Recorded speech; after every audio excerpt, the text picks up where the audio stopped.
So before we call our brother Jed to come forward for his second class, we're going to have a reading. It's going to be taken from 2 Samuel 7, verses 1 through 17. The second class is titled, "He Shall Build an House for My Name." And again, the reading, 2 Samuel 7, verses 1 through 17.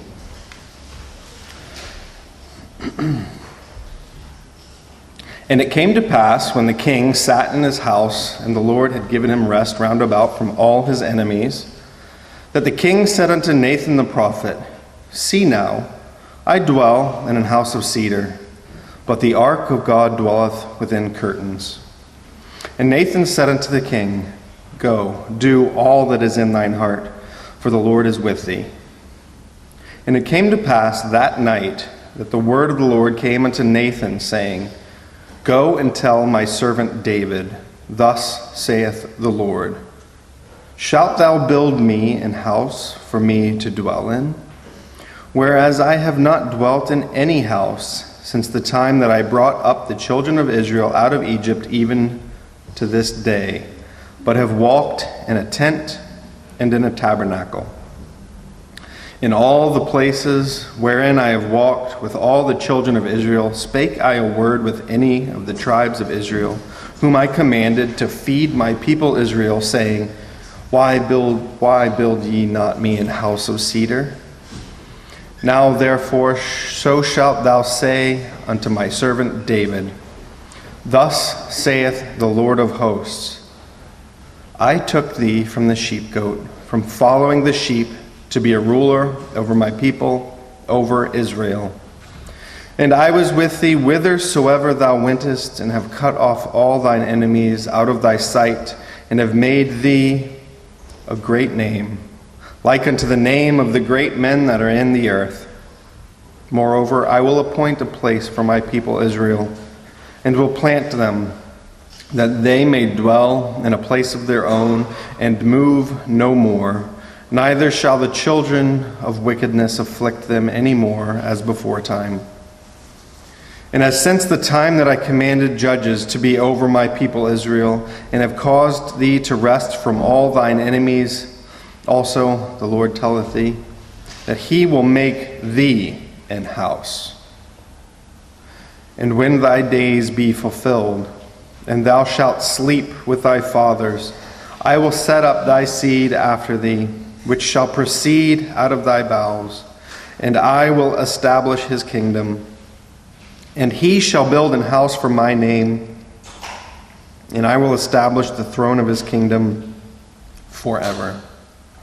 I will be his father, and he shall be my son.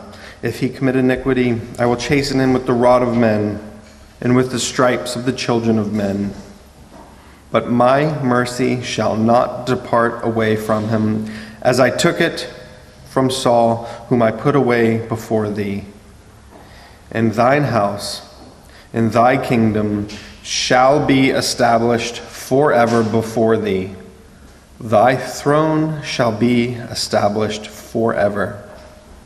According to all these words and according to all this vision, so did Nathan speak unto David. We'll be pleased to call our brother Jed forward to give us his second class this morning.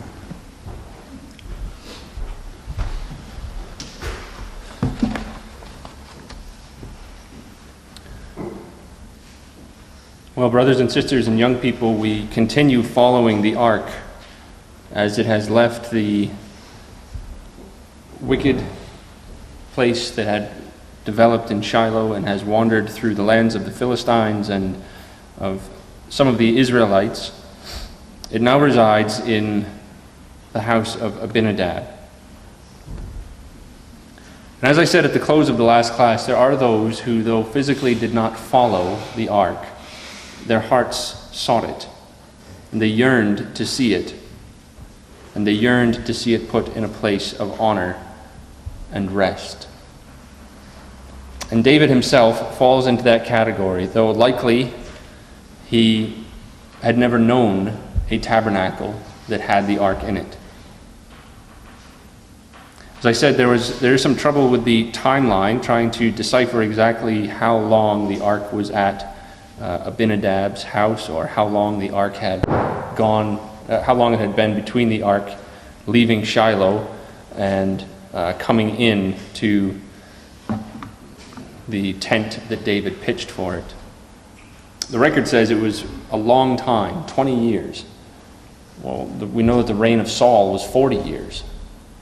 And the ark in essence was in exile for that whole 40 years. And we know that David reigned for 7 years in Hebron before he even took Jerusalem. And then there was a period where he could actually bring the ark to him. So that's 47 years minimum there that the ark was in exile. But the record says 20. So if anybody has any insight to that, I've tried to figure out how to reconcile those numeric problems, and I have not succeeded yet. So if anyone has any insight to that, I'd really appreciate that. Suffice to say that the shepherd boy David, the captain of Saul's army, and eventually the King David, had this in his heart to build a house for Yahweh. And it's interesting that as you follow through the progress of David, as he becomes king, as he establishes himself in Judah, in Hebron, and as he eventually establishes himself over all Israel in Jerusalem, he seems to have a singular focus. He seems to be pushing towards something in all of his efforts. We know the mindset that he has developed through this time in his life, through the failures and through the successes, seeing the hand of his God in his life, seeing the hand of God in Abigail coming to deter him from sinning and encouraging him to follow the path that God has set his feet on to be king in Israel.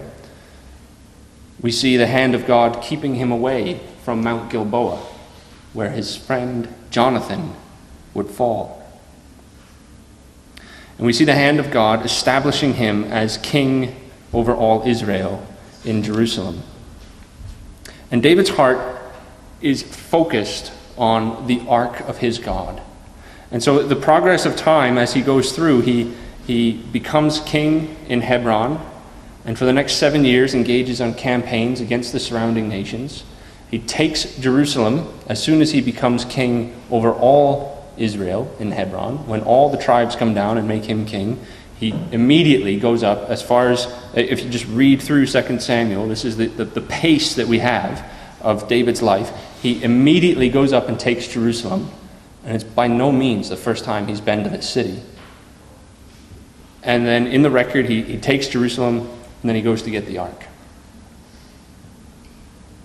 How did he know that it had to be Jerusalem? No one else seemed to know this. Joshua didn't go and take Jebus and plant the tabernacle there and say, this is the place where God has chosen to place his name forever. He didn't seem to know it. Moses didn't tell us, go to the city of Jebus when you enter into the land, and that's where you will establish the place that Yahweh will meet with you. But David seemed to understand it. Hopefully as we go through our class, just at the end here, as we move on to this next stage of the journey of the ark, we'll see how it is that David's mind had picked up on the coordinates, as it were, of where the temple was to be. So our reading from 2 Samuel 7 is a passage that we're so familiar with. The passage that tells us that we always turn to consider the promises made to David, the promise of the king and of the throne and of resurrection to David himself.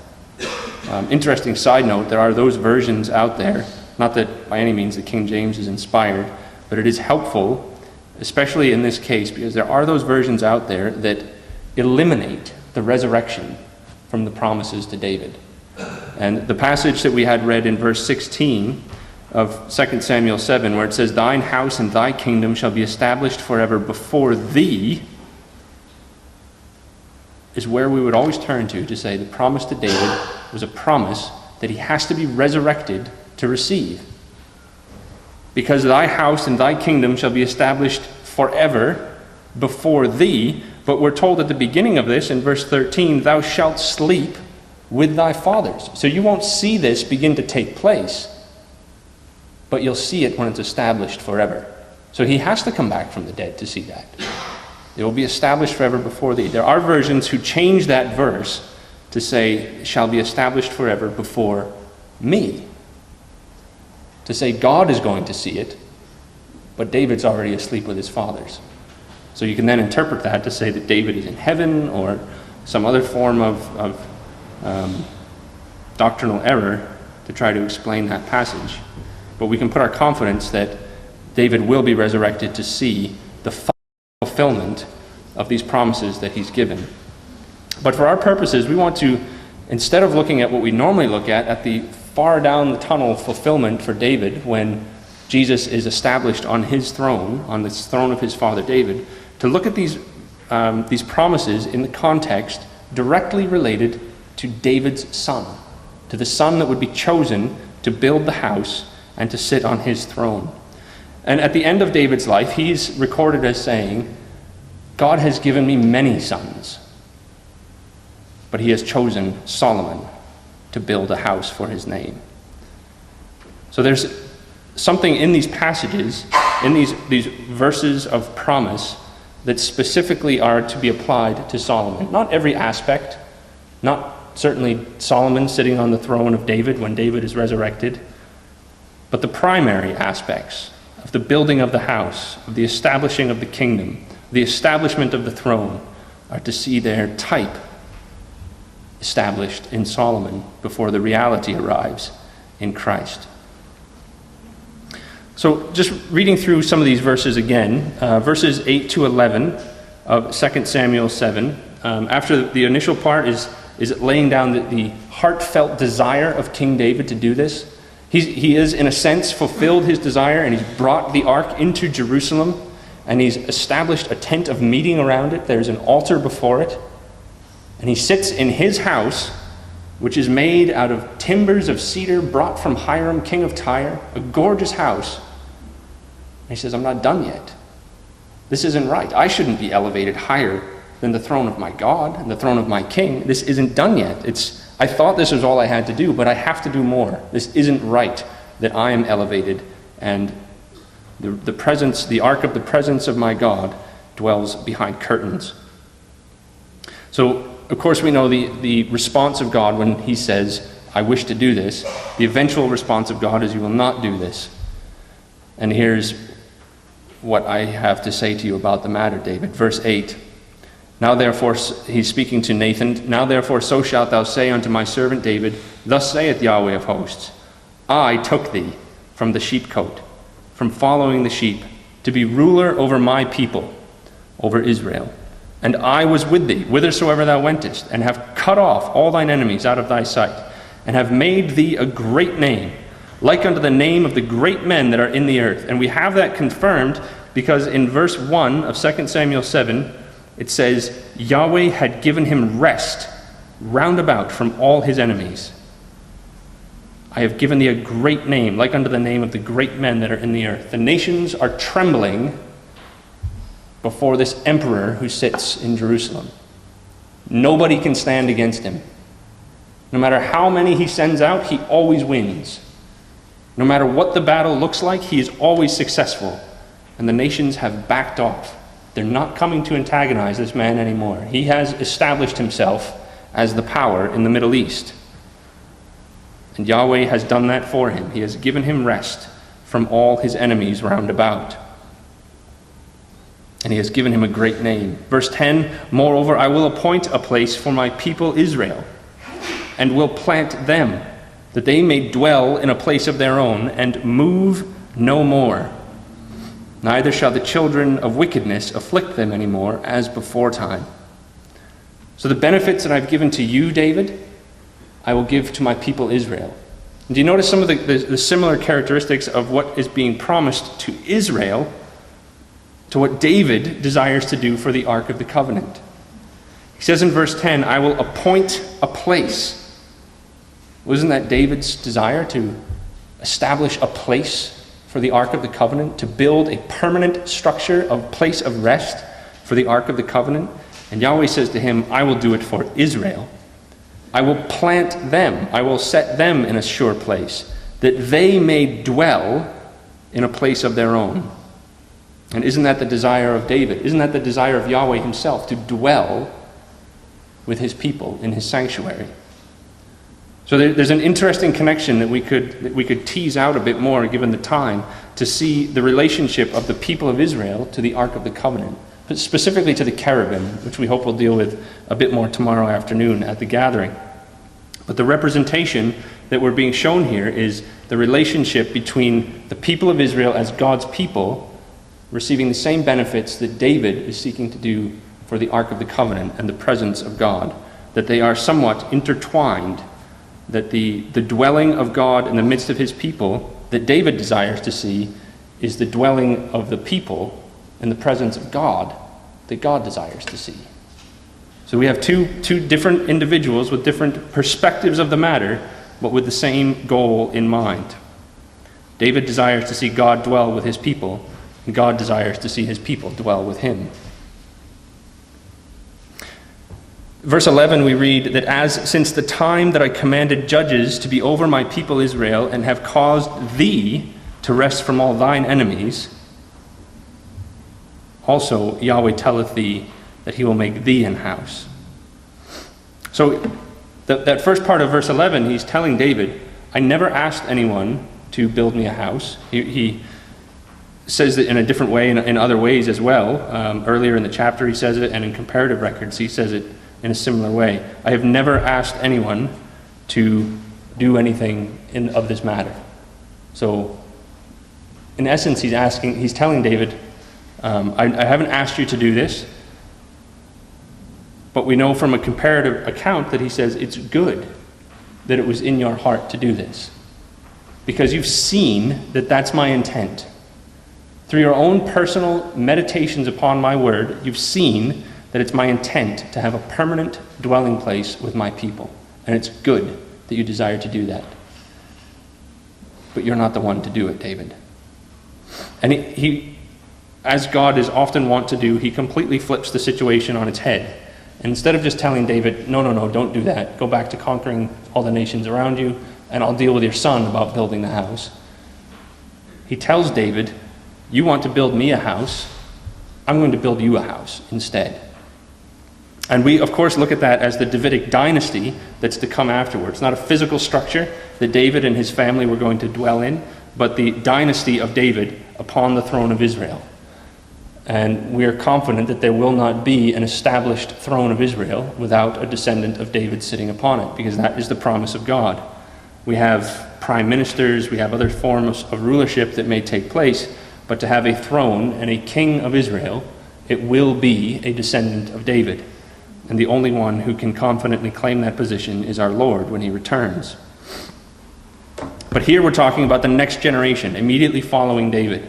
Throughout the life of David, there were contests, there were disputes between the brethren, between his sons, on many different matters, on who would be ruler, who would be king after him, after David, on so many other things of wickedness that occurred within his family. And we're being told here that God will pick one of them. It's not going to be up to you, David. It's not going to be up to your sons to decide who it is. It's not going to be a political decision. I'm going to pick the son that will do it. And we know that that son would be Solomon. So what is he actually going to do? Well, we know from verse 12 that it will not happen while David is alive. Can you imagine the sorrow that may have crept into David's heart? This is his deepest desire, to build a house for his God. And God says, not only am I not going to allow you to do it, you're not even going to see it while you're alive, because it's not going to start being constructed until you're asleep in the grave. How would that affect him? How would that change his perspective on things? How would that affect us? I can remember reading years ago a passage, I thought it was in Genius of Discipleship, but I've read it about 20 times thinking I'm missing the passage, and it's just not there. But I remember the passage very clearly, where the brother was trying to impart to the readers the concept of humility and submission. And he uses David as an example. And he says David is in the prime position to perform this work. He is as God says, the leader of his people.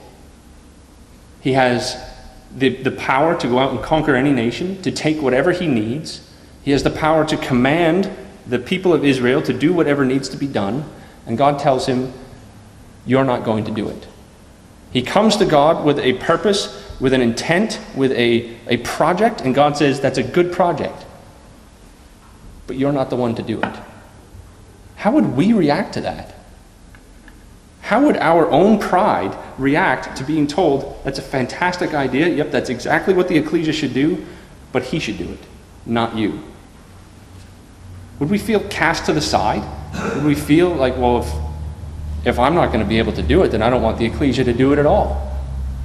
That's what the human nature wants to do. That's where we feel our umbrage, the brother says, and we want to take over. We want it to be our project, not the ecclesial project.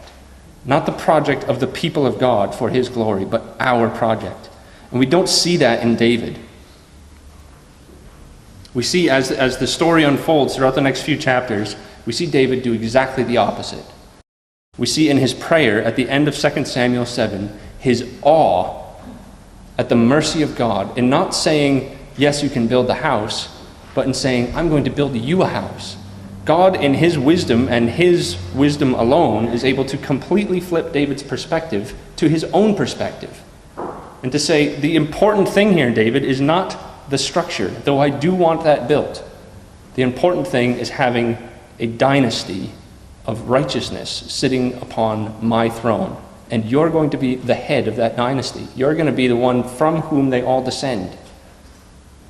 And he seems to have absolutely no resentment over being told not to build the house. And we see as the story progresses that he engages in activities that make it quite easy for his successor to build the house. And so the brother whose article I read said, if we were to offer to the ecclesia an opportunity to prepare a great study work on some essential topic of doctrine, and we bring it before the ecclesia, and the ecclesia says, you're right, that is definitely what we need right now. We really need to strengthen that aspect of our belief.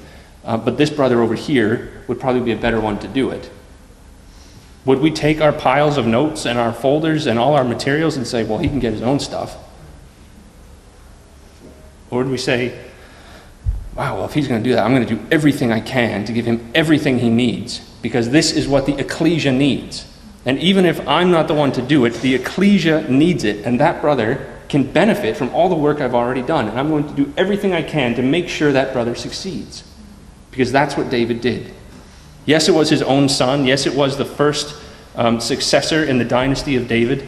But it was not to honor his own family. It was to honor his God. And that was where his heart was focused. That was what his desire was.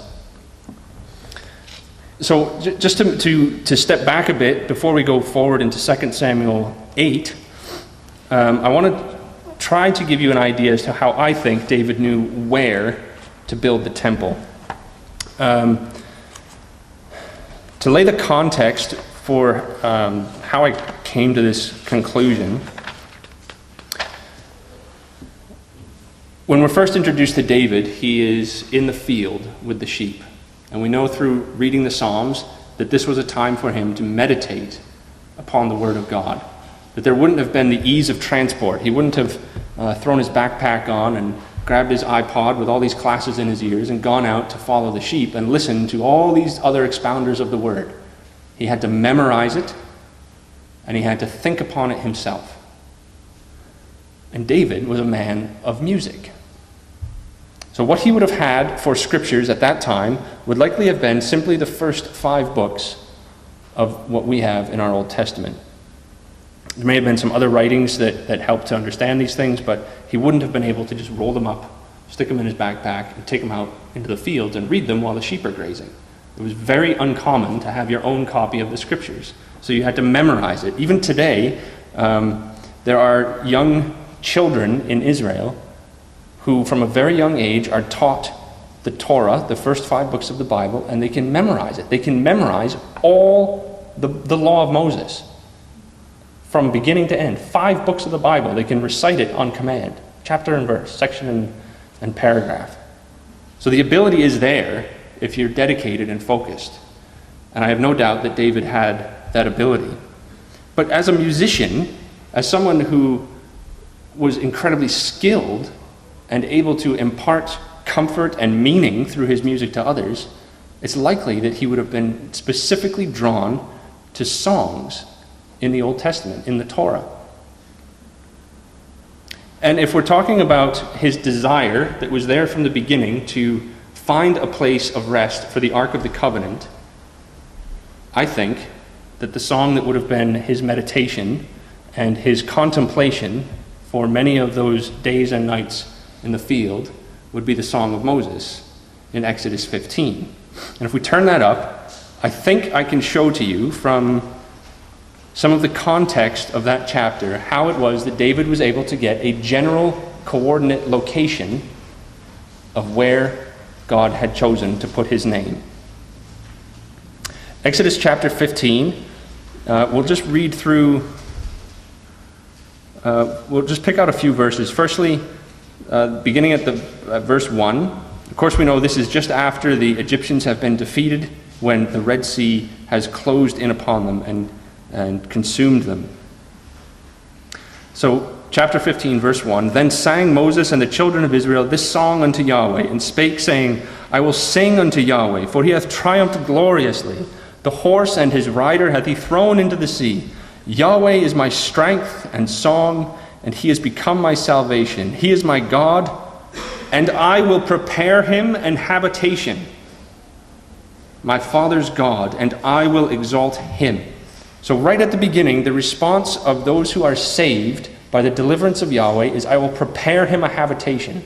I want him to dwell with me, and I will prepare a place for him to dwell with me. And of course, we have already looked at in our previous class, Exodus 25, verse 8, where God says, I want you to make a place for me to dwell with them. So Moses, as we would expect, is dead on with his purpose here in leading the nation of Israel in this song, stating that they will prepare a place for God to dwell with them. Well, where will that place be?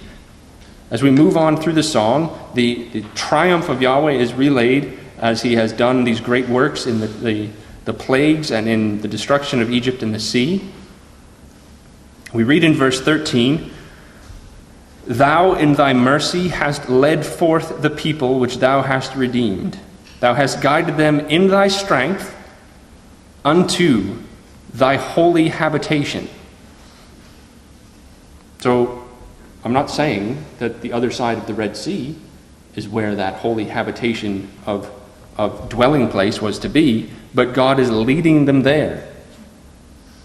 So he says, Thou hast led them, as if it's already done. Thou hast guided them, because he has delivered them in wisdom and strength from Egypt. And in Moses' eyes, it's as good as done now. The greatest trials are behind us. We're out of Egypt.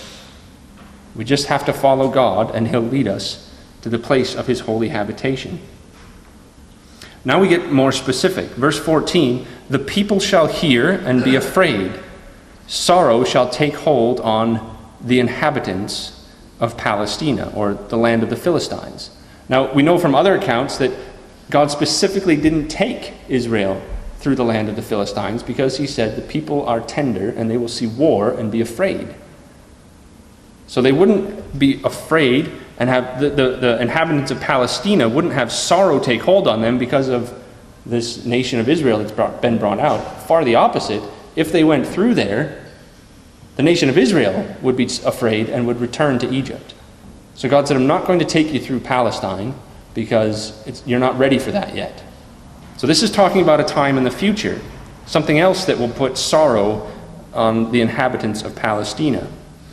Verse 15, Then the dukes of Edom shall be amazed. The mighty men of Moab, trembling, shall take hold upon them.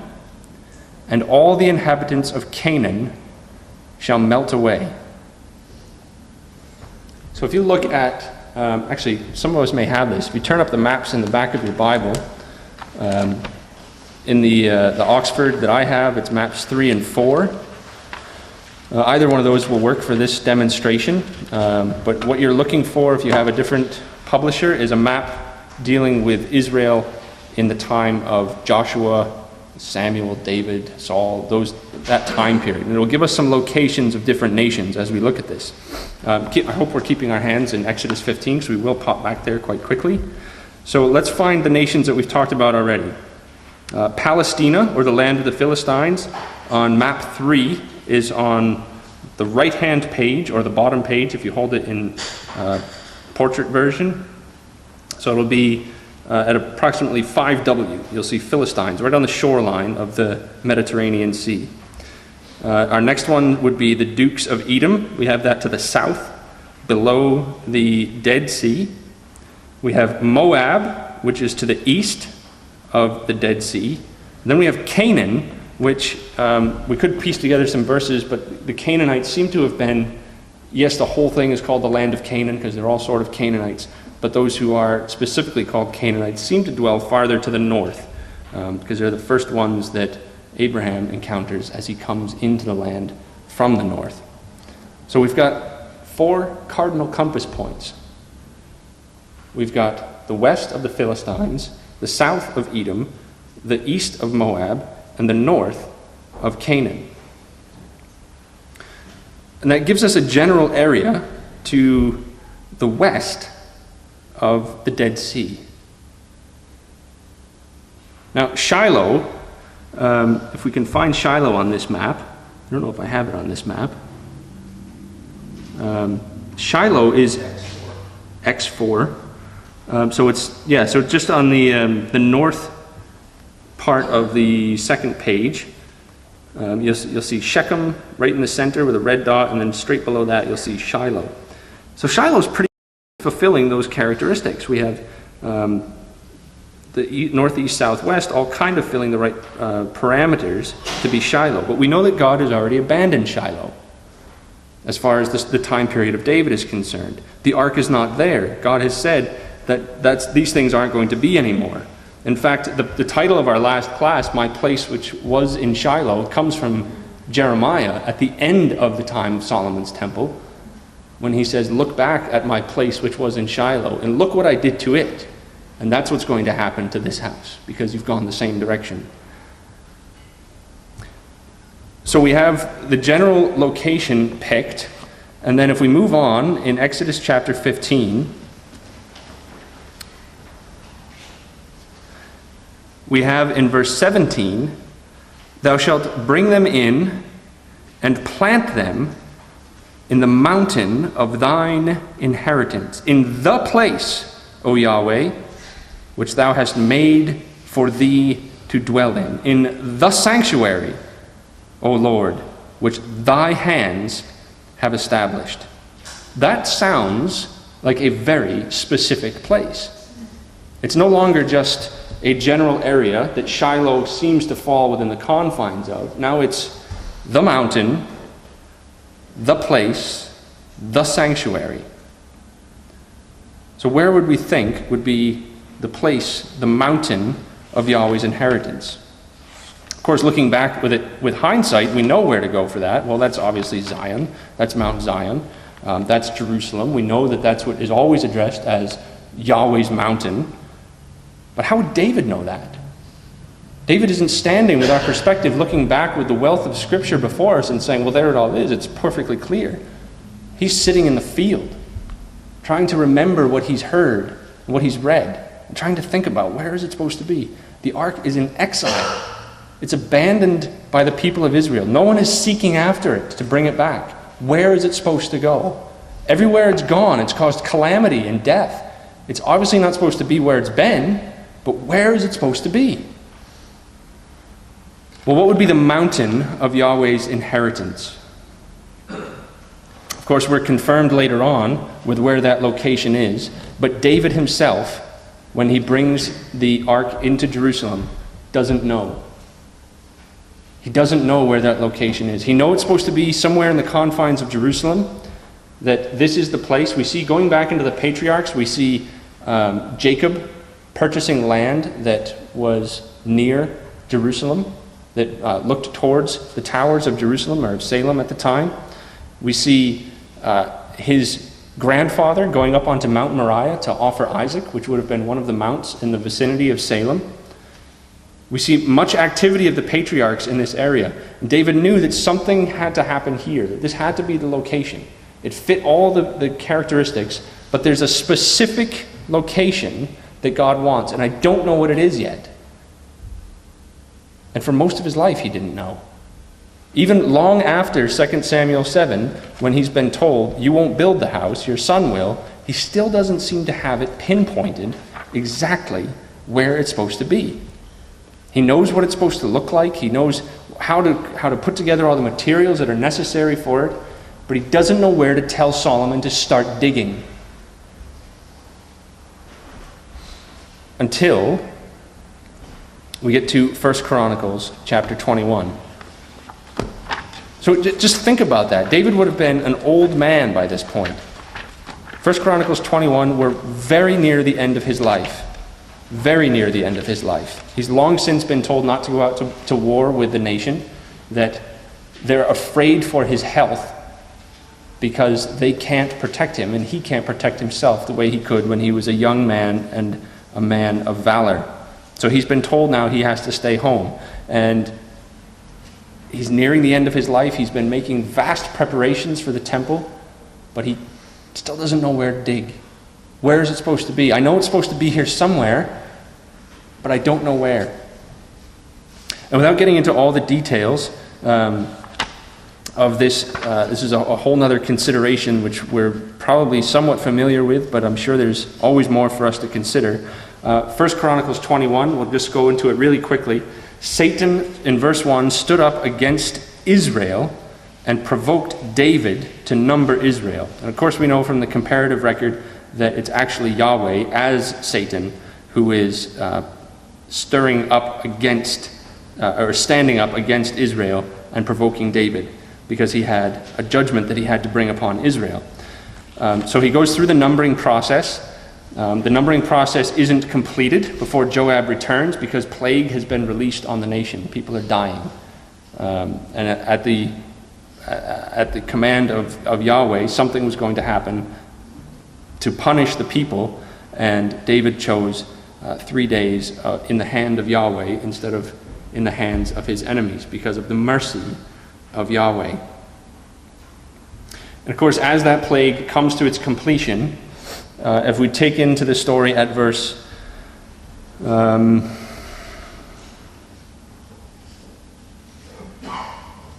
14 perhaps. So Yahweh sent pestilence upon Israel, and there fell of Israel 70,000 men. And we're not told about any of the other cities, but we're told in verse 15, God sent an angel unto Jerusalem to destroy it. Not to utterly destroy it, but to destroy it through judgment. And as he was destroying, Yahweh beheld, and he repented him of the evil, and said to the angel that destroyed, it is enough. He didn't change his mind in the sense that, I never should have done that, but he said, this is enough. Stay now thine hand. But the angel doesn't disappear. The angel doesn't return to heaven, as it were. It stays there. It says, the angel of Yahweh stood by the threshing floor of Ornan the Jebusite. And David, from his house in Jerusalem, lifted up his eyes and saw the angel of Yahweh stand between the earth and the heaven, having a drawn sword in his hand, stretched out over Jerusalem, and he's terrified because of the judgment that's going to come upon the city of God. And he was in sackcloth, and the elders of Israel. And they fall on their faces, and David says to God, in a sense, he leads that small assembly of himself and the elders of Israel in prayer to God as he sees the judgments of Yahweh literally outside his window. And he says to God, is it not I that commanded the people to be numbered? Even I it is that have sinned and done evil indeed. But as for these sheep. In 2 Samuel 7, Yahweh tells David, I took thee from following after the sheep and made thee leader over my people Israel. And David still sees himself as a shepherd, not as a king. He sees himself as a shepherd. And he says, these sheep, these innocent ones that I am responsible for, what have they done? Now, of course, they had done something wrong, and they were each responsible for their own sins, and Yahweh had occasion against them, which is why he stood up against Israel and provoked David to number them. But David, as the shepherd king, saw it as his responsibility to lead, and he hadn't been leading properly because his sheep had gone astray, and he hadn't done what he should have. So he took the responsibility on himself. And he says, "Let thine hand, I pray thee, O Yahweh my God, be on me and on my father's house, but not on thy people, that they should be plagued." So he takes the responsibility for the sins of his people. He calls down Yahweh to bring the punishment on him and his family, essentially saying, wipe out the promises of 2 Samuel 7 if it will save these people. Bring down your judgment upon me and my father's house, but not on thy people, that they should be plagued. Because David's desire was still to see Yahweh dwell with his people and not to destroy them. So then in verse 18, the angel of Yahweh commanded Gad to say to David that David should go up and set up an altar unto Yahweh in the threshing floor of Ornan the Jebusite. Can you think of half a dozen times that God has told someone to build an altar in a specific place to offer sacrifices? I couldn't, outside of the confines of the temples and the tabernacle. I couldn't think of a half a dozen times even where God has said, build me an altar and offer sacrifices. There's times where we're told how to build an altar and what the altars should be and shouldn't be, and that these people did build altars to Yahweh, but where God says to someone, pick this spot, build an altar for burnt offerings, and offer sacrifices. And David goes, that's the spot. I've wondered where it's going to be. I'm almost at the end of my life, and God still hasn't revealed to me where it's supposed to be. And in the depths of despair, when he's willing to lay down his own life for his people, he figures it out. God says, build me an altar there and offer sacrifices. And David doesn't go up to the tabernacle. It says he didn't go up to the tabernacle because he was terrified of the angel of Yahweh. And that's forward in verse 29. The tabernacle of Yahweh had made in the wilderness, and the altar of the burnt offering were at that season in the high place at Gibeon. But David could not go before it to inquire of God, for he was afraid because of the sword of the angel of Yahweh. So the last piece of the puzzle clicks into place for David. He now knows where to tell his son to dig. So he builds an altar. We're not sure what the material of the altar was, what it looked like. We know that he would not offer to Yahweh something that cost him nothing. So he paid the appropriate price for not just the animals and the instruments, but for the location as well. He buys the piece of land that the altar is to be put on. Interesting that he, as king, doesn't enforce his right. I'm king of this whole land. It's mine anyways. Just give it to me. He says, no, it has to cost me something. It has to cost me something to offer sacrifice to my God. So, well, I guess we'll jump into 2 Samuel chapter 8 in our next class as we continue looking at the traveling of the ark, and specifically now looking at the labor of David, having been given all that he needs now to prepare for the palace of Yahweh. I pray that we'll be able to see in our next class the great zeal and fervor that's rejuvenated in this old man who for quite some time had not even been able to get out of bed, but in these last few days of his life resurfaces as a force in Israel to direct his people to serve Yahweh, that he might be able to build a palace for his God and a resting place for the ark of his presence.